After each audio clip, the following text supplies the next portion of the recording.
নমস্কার সবাইকে, আশা করি সবাই ভালো আছেন। গুলু মম এবং ডটার চ্যানেলে আপনাদেরকে স্বাগতম। আজকে আপনাদের জন্য জলপাইয়ের আচারের রেসিপি নিয়ে এসেছি। এখানে 3 থেকে 4 কেজি জলপাই নিয়েছি। এগুলোকে ভালো মতো ধুয়ে আমরা পরিষ্কার করে নিব। তারপর এগুলোকে আমরা সিদ্ধ করে নিব। এগুলো সিদ্ধ হতে হতে আমরা মশলার প্রিপারেশন নিয়ে নিব। এখানে আমরা কিছু শুকনো মরিচ নিয়েছি। এগুলোকে ভালো মতো আমরা টেলে নিব। যখন এটা কিছুটা টেলা হয়ে যাবে তখন এর মধ্যে আমরা 5 ফোড়ন দিয়ে দিব।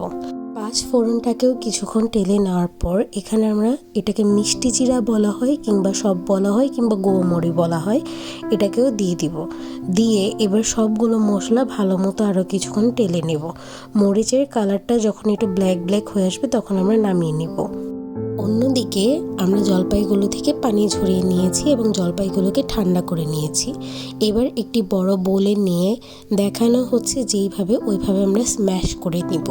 আপনারা চাইলে আস্ত রাখতে পারেন, বাট আমাদের এই স্ম্যাশ করাটাই খেতে ভালো লাগে, তাই আমরা এভাবে হাত দিয়ে মেখে নিচ্ছি। সিজন যেহেতু চেঞ্জ হচ্ছে, আমার ভয়েসটাকে আপনারা এক্সকিউজ করবেন এবং পুরো ভিডিওটাকে এনজয় করবেন। মশলাগুলো যখন ভাজা হয়ে যাবে তখন আমরা মশলাগুলোকে বেটে নেব। পুরোপুরি মিহি করব না, একটু আস্তে আস্তেই রাখবো। আপনারা চাইলে এটাকে ব্লেন্ডারেও করতে পারেন, আমরা পাটায় বেটে নিয়েছি। এইবার আমরা একটি কড়াই নিয়ে নিব। কড়াইয়ের মধ্যে কিছুটা গুড় অ্যাড করে দিব। গুড় অ্যাড করে দিয়ে এর মধ্যে আমরা কিছুটা পানি অ্যাড করে দিব। তারপর চুলাটাকে অন করে দিব এবং অনবরত নাড়তে থাকবো। নেড়ে ভালো মতো মিশিয়ে দিতে হবে।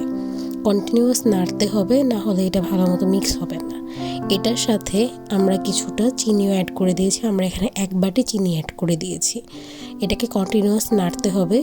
যখন এইভাবে বলক চলে আসবে তখন আমরা নাড়াটাকে স্টপ করব না।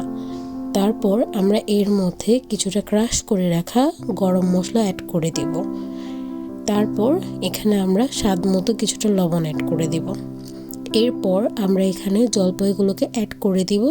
অ্যাড করে দিয়ে ভালো মতো মিক্স করে নিব। এবার আমরা এখানে কিছু আস্ত রসুন অ্যাড করে দিব। আমরা এখানে কোনো এক্সট্রা পানি অ্যাড করব না। এবার আমরা সব গুঁড়া মশলাগুলোকে অ্যাড করে দিব।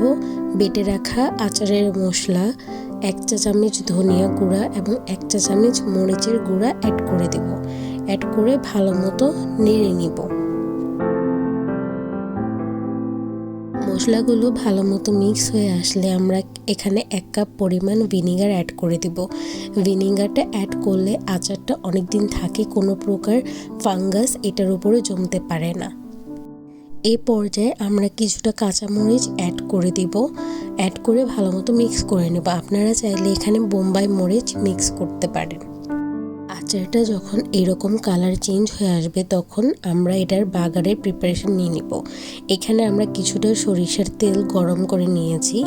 এর মধ্যে 4-5টা শুকনো মরিচ এবং 2-3টা তেজপাতা নিয়েছি। এগুলোকে কিছুক্ষণ ভালো মতো ভেজে তারপর এখানে রসুনগুলোকে আমরা থেতলে নিয়েছি। রসুনগুলো অ্যাড করে দেব। রসুনগুলোকে অ্যাড করে দেওয়ার পর সারাক্ষণ এরকম ফোম হয়ে আসবে, বাট আমরা অনবরত নেড়ে যাব। তারপর এখানে আমরা কিছুটা আদা বাটা দিয়ে দিব। আদা বাটা দিয়ে এখানে আমরা গুঁড়ো মশলাগুলোকে অ্যাড করে দেব। ফার্স্টে এখানে আমরা 1 চা চামচের মতো হলুদ দিয়ে নিব। তারপর 1 চা চামচের মতো লাল মরিচের গুঁড়ো অ্যাড করে দিব।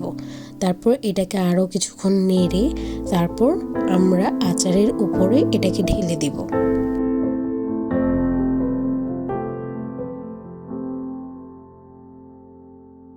বাগার দিয়ে দেওয়ার পর এটাকে আমরা আরেকবার চুলার মধ্যে বসিয়ে দেব। বসিয়ে ভালো মতো এবার আমরা মিক্স করে নিব এই তেল মশলার সাথে আচারটাকে। এবার ভালোভাবে মিক্স করে নিলে আচারটি পুরোপুরি রেডি খাওয়ার জন্য। খুবই মজা হয়েছিল। এটাকে সংরক্ষণ করা যাবে লং টাইম রোদে দিয়ে। যেহেতু এখানে ভিনিগার অ্যাড করেছিলাম। আমাদের পাশে থাকবেন, লাইক, কমেন্ট এবং শেয়ার করবেন। Bye bye.